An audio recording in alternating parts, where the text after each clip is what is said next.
Eh, makanya itu kata-kata main-main itu jangan berubah sih. Jadi kita terus rasanya tuh kayak main-main gitu, main-main terus apa namanya? Walaupun yang dia bilang tadi ini sebetulnya best job in the world, tapi mood kita. Meskipun kalian belum pernah merasakan pekerjaan lain kan seumur hidup. Siapa ada yang lebih the best lagi? Ya siapa tahu ada. Itu lo ya. Tadi lo sendirian. Kita cuma ketawa-ketawa doang. Sendirian lagi. Kita kan rame-rame. Iya deh, gue gak ada temennya. Kalau Rido kan dia bilang separuh hidup, lebih dari separuh hidup dihabiskan buat slang gitu. Iya. Seperti apa tuh rasanya? Udah gue banyak kan udah habis bareng slang. Jadi kalau buat gue sih 40 tahun ini gift terbesar dari Tuhan buat gue sih sebenarnya. Karena kita masih bisa sampai sekarang, masih terus bikin album, masih bareng-bareng terus, masih manggung. Ya tadi main-main tuh benar-benar kalau dibilang ini best job in the world, ya bener sih gue ngerasain itu juga. Karena kita ketemu dengan orang-orang baru, bikin happy orang di depan tuh kayak impact ke kita juga jadi lebih baik sebenarnya kalau gue rasa kayak gitu. Gitu. Ivan 40 tahun umur slang apa artinya buat lo? Ya, gue bersyukur ya pasti. 27 tahun bersama slang, menemani Bim dan kakak bermain-main. Kita mau menjelang ke masa depan. Ini sangat mengasihkan dan menantang dan tetap bermain-main. Menantangnya dari sisi apa, Pak? Ya masih ada tahun-tahun berikutnya kan. Kita masih insya Allah masih ada 40 tahun ke depan lagi. Oh ya, menantang itu slang itu bukan hanya musik, tapi kita memberikan sesuatu di dalam musik akhirnya bisa membuat perubahan, bisa membuat pergerakan, bisa membuat semangat, bisa membuat budaya melakukan kerja budaya dan bisa merubah pola pikir manusia lewat musik. Industri musik seperti apa sekarang setelah 40 tahun slang? Industri musik beda ya.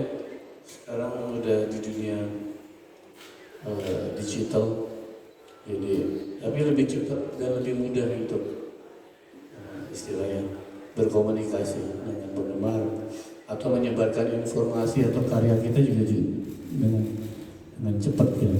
Kita pernah eksperimen mau manggung di Monas secara private sih, tapi kita nggak promoin. Coba yuk kalau kita siang-siang promoin abis zuhur, malam rame nggak? Rame. Itulah kekuatan digital. Tapi pernah merasa gegap budaya nggak dengan perkembangan digital yang begitu pesat? Ya apa? Kita ngelewatin dari zaman kaset. Betul. Ya. Memang semuanya berubah. DVD. Proses kreatif berubah, penggarapan sebuah album berubah, cara berpromosi berubah, audiensnya juga berubah. Makanya kita berusaha untuk terus keep up tuh sebetulnya. Setiap tahun punya album, setiap tahun bikin karya tuh sebetulnya kita sambil belajar kan, mempelajari medan terus gitu. Kalau mungkin kalau kita sempat berhenti atau kita liburan lama yuk, gitu, pasti kita ketinggalan banyak jauh gitu. Teknologinya, audiensnya, terus cewek-cewek cakep keburu tua.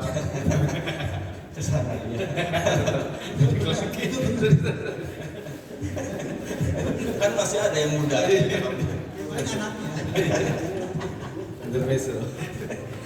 Bagaimana cara kalian tetap relevan setelah 40 tahun ini? Relevan masih diterima oleh zaman. Nggak pernah berhenti. Kita nggak pernah berhenti. Paling lama aja nih, bikin album aja paling lama 2 tahun. Cuman ya kan? Jadi selalu setiap tahun atau setiap 2 tahun punya album baru. Dan itu di panggung, di TV, itu nggak pernah berhenti. Jadi seperti kakak tadi bilang, kita terus berada di atas panggung terus sehingga nggak berhenti. Yang kita sampaikan juga hal-hal yang aktual kan pastinya. Jadi ya pastinya akan relevan sesuai dengan zaman. Itu biasanya ngobrol sama anak-anak juga banyak dapet insight gitu, ngobrol sama anak sendiri, yang cewek lah, yang cowok lah, tentang romance lah, tentang sosial youth gitu. Itu lumayan lah anak-anak ngasih insight buat kita andapin sih sebetulnya, nggak kita langsung terima. Tapi biasanya kan makanya slang tuh berusaha untuk setiap akhir tahun atau setelah pertengahan baru kita mulai proses kreatif, karena kita biarin ngendap dulu nih masukan-masukan orang, obrolan-obrolan kita sama orang, sama anak, sama everybody gitu. Terus setelah tengah tahun baru kita mulai proses kreatif gitu. Selalu setelah Juni mulai Right. Betul. Ini album yang ke-25. Ke-25. Berarti Juni tahun lalu mulai digarapnya mulai bulan Januari 2023. Kita udah masuk studio di Puncak, di villanya Ivan. Ada masa-masa ajaib soalnya 2 tahun ke belakang, 2-3 tahun ke belakang. Jadi nggak usah album musim aja berubah ya kan. Jadi album kita yang kali ini mundur ke Januari 2 minggu, begitu nih. 5 hari kita kerjain. Pokoknya Januari 2023 tuh udah beres aja nih album. 5 hari workshop dan Rekamannya langsung rekaman di situ. Workshop, Tracking. latihan, rekam. Terakhir kalian melakukan proses rekaman seperti itu tahun berapa? Yang workshop kumpul di satu tempat? Terakhir Slang Forever ya, di Solo. Itu Slang Forever 2017 berarti. 2017. Kita rekaman di Lokananta. 6 tahun berselang berarti ya. 6 tahun berselang kita pengen lagi ke gunung karena emang niat naik gunung. Yang selama ini di bawah, sekarang kita naik gunung. Orang padahal minta slang turun gunung. Kalau negara genting baru turun. Emang kemarin belum genting. Sabar dong. Nih, dong gimana? Ini Bibi mau jawab loh, jangan ditahan loh. Dia udah tahu. Sikat mas. Dia ngasih. Emang belum genting kok negara kemarin. Belum, dikit lagi. Kenapa judulnya joget? Pakai D ya, joget. Dari segi musik ini adalah perubahan banget, eksperimen banget, absurd banget, kata beberapa orang yang udah dengar, dan Indonesia banget, dan memang musik joget. Jadi apa? Belum dikasih dengar ya? Belum. If you love Ini me. wartawan udah masuk situ belum bang? Belum. Oh, nanti akan dengar sendiri, ada 9 track di situ. Ya, kalau udah dengar If You Love Me, semuanya hampir semua seperti itu. Itu kan nuansanya mirip dengan Orkes Sakit Hati ya. Yes. Jadi Indonesia tetap rock and roll, tapi bikin joget. Kita sebenarnya pengen liriknya 50% Indonesia, 50% bahasa Inggris. Kita mau coba apa istilahnya? Pengennya sih di organ Yamaha gitu. Kan ada bossa nova, rock and roll. Ada satu lagi beat drumnya namanya joget. Dipinjak ke sana.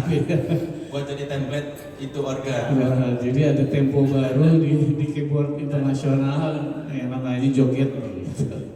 Dari mana itu munculnya inspirasi buat bikin musik seperti itu di album ini? Udah lama sih ya, kita ngobrol udah lama. Cuman kepotong sibuk, kepotong next album yang beda konsep, dan isi lirik dan judul album itu satir sebenarnya. Jadi benar-benar kita apa istilahnya? Ya ditujukan buat siapa udah tahu lah gitu. Nah itu masalahnya kadang-kadang orang Indonesia suka nggak ngerti satir. Enggak. Satir itu lawannya Seperti lagu yang kalian itu kan apa yang itu yang polis yang baik hati. itu satir. Iya, cuma kan orang nggak ngerti itu satir. Oh gitu ya. Tapi ketika diterangin bahwa itu satir, jadi tidak satir. Karena diterangin. Kalau diterangin, Harusnya kan Gelap. ya, kalau nggak diterangin Dituduh. Alhamdulillah.